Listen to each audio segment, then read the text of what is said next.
to be educated, but I'm so frustrated. Yeah, man. So you think you know that funk, or you want to know about that funk, and that's why y'all coming to this type of stuff right there? Well, you can't just go back to the 60s and stuff like that, man. There was some stuff happening in the 70s that really defined what funk is, and especially the late 70s, 77, 78, 79. That was a different type of funk there, man. It was being redefined. Wasn't no more James Brown.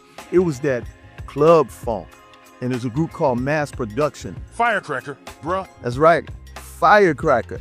And all those albums that they did, man, that's what you call that disco in the club funk. And we're going to get into them tonight. And I hope you hang around to the end. If you never heard of them, you need to hear the story. Man, these boys were funky. Old schoolers still trying to groove.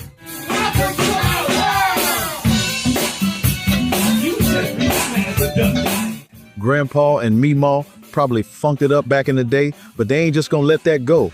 Now is just the time to try and relive the glory days. Yeah, a lot of time has passed, but the original funk will never die. It was the late 70s, and the world was grooving to disco, funk, and R&B in a way that made schools, block parties, and radio stations pulse with energy. People were looking for sounds that made them move, from the streets to the clubs, and in the midst of all this, a band called Mass Production was quietly building a machine of pure funk.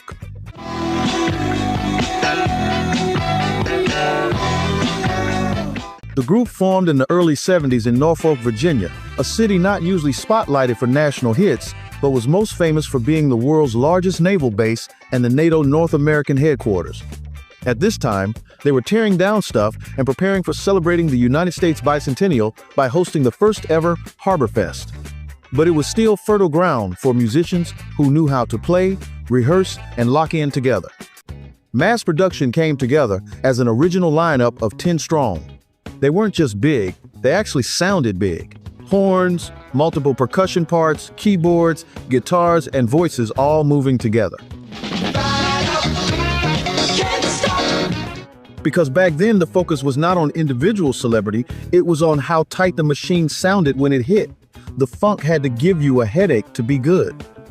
The majority of the group went to Booker T. Washington High School and even Norfolk State University and played in the band together. They take marching band pretty seriously in that area. At the center of that sound were the players who drove the groove. The bass lines were thick and mean, the drums were deep and popped at the same time, the guitar was sharp and rhythmic, and the vocals, especially the female lead that everyone remembers, Tiny Kelly. Man, she gave the music personality and edge. Mass Production rehearsed constantly, played live often, and learned how to make 10 and as many as 13 musicians move like one body. That discipline shaped everything that came next. These guys journeyed to New York to sign with the cotillion label Via Atlantic, and their debut album was Welcome to Our World. Welcome to our world of merry people. This title track became a UK top 50 single, so their early recordings showed promise, but they were still sharpening their identity, learning how to balance funk, rhythm, and melody in a way that felt street level but polished. However, it was the follow-up, Believe in 77, that truly established them more, at least on the UK funk and soul scene.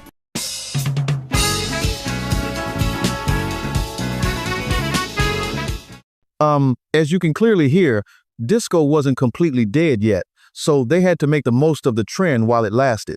Yet the record showed Mass Production was learning restraint, learning how to let the groove breathe, and learning how to lock a band together without rushing the moment.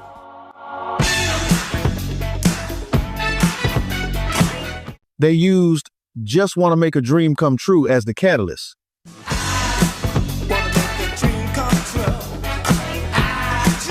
It was the song that proved a 10-piece band from Norfolk State could dominate dance floors before they eventually set the world on fire. And that right there set the stage for what was about to come next.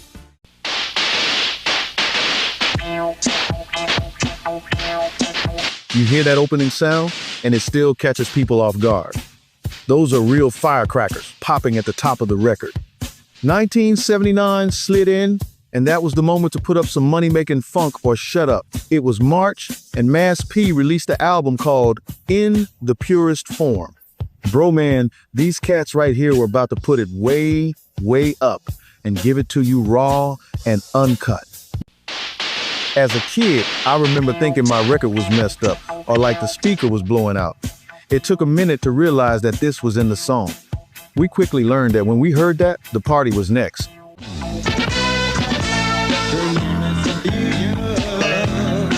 Holmes, this was not smooth background funk.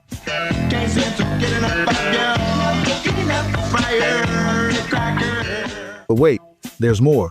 Firecracker hit number 4 on the R&B charts in the late summer of 1979, and it became the record that defined mass production.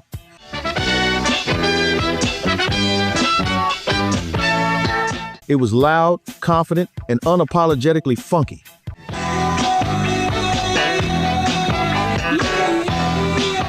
That hook locked people in immediately, and once the groove dropped, there was no escaping it.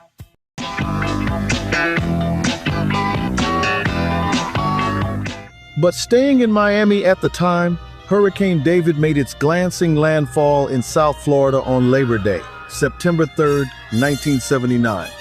At that exact moment, mass production was at their commercial peak. Their anthem, Firecracker, had just spent the late summer climbing to number 4 on the Billboard R&B charts. We spent a few weeks listening from inside the house, sometimes using batteries. But around the world, the song continued with the blowing up, while we had to wait a minute to dance in the streets. Yo, by now, you know I like to listen to the engine of funk up close. So, I'm about to open the hood and let you hear what actually makes this thing funky.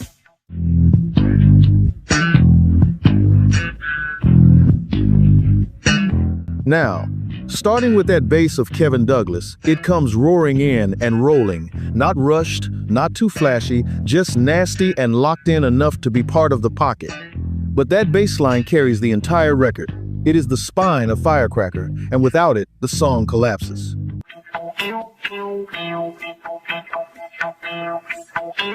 Now the guitar is the real funk here. This is the star of the groove, and without it, you have less of a hit song in general.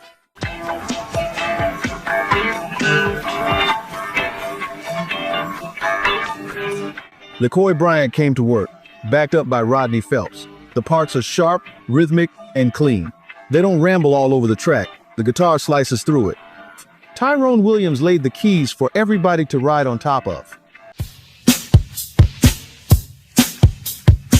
While you might see Samuel Williams in the video, it was Ricardo Williams manhandling the drums in the studio. No wasted motion. The drums do not fight the bass, they reinforce it. This is funk that breathes. But them horns.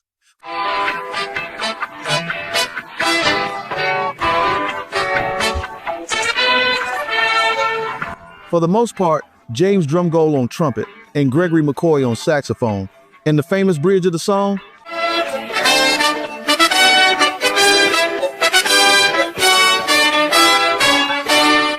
Man, somebody set a fire under these cats right here.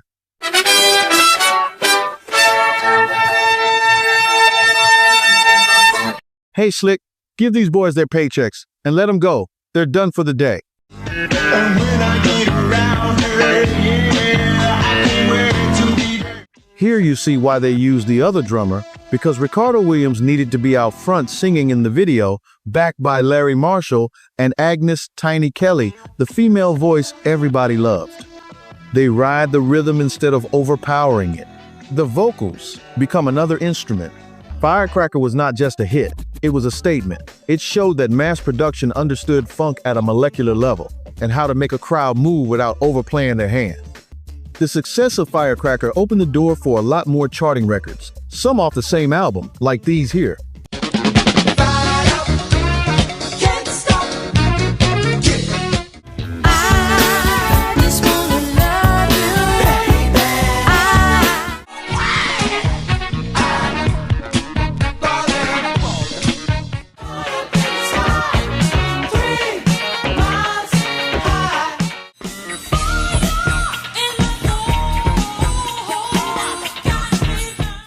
But my favorite to this day is this one. It was different. With pleasure, I'll bring it to you. With Pleasure, a smooth soul ballad featuring Agnes Tiny Kelly on lead vocals. often remembered as a standout slow jam from that year. Some funk just does it to you. Yeah, man, all their songs bring back memories, don't they? Mass Production stayed together through the early 1980s, touring, recording, and maintaining a loyal following. Even when their later releases were smaller hits, they remained respected for their musicianship and live shows. But by 1983, the group decided to disband, and in true Mass Production fashion, the story goes that they were so popular at the time, they were the only ones who knew they had broken up.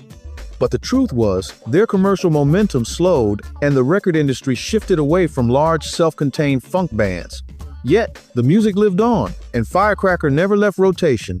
Years later, a new generation found the record again when Firecracker was sampled by Two Live Crew for their 1989 hit Me So Horny, introducing that groove to a completely different audience and proving how durable the funk really was. Today, Mass Production has reunited with much of the original lineup, recording new material and performing live since 2017. The machine is older now, but the parts still fit and the groove still hits. Man, Firecracker remains more than just a song. It is a moment, a reminder of when funk was physical, communal, and built by real instrument-playing musicians who knew how to play together. This is more than nostalgia, this is craftsmanship.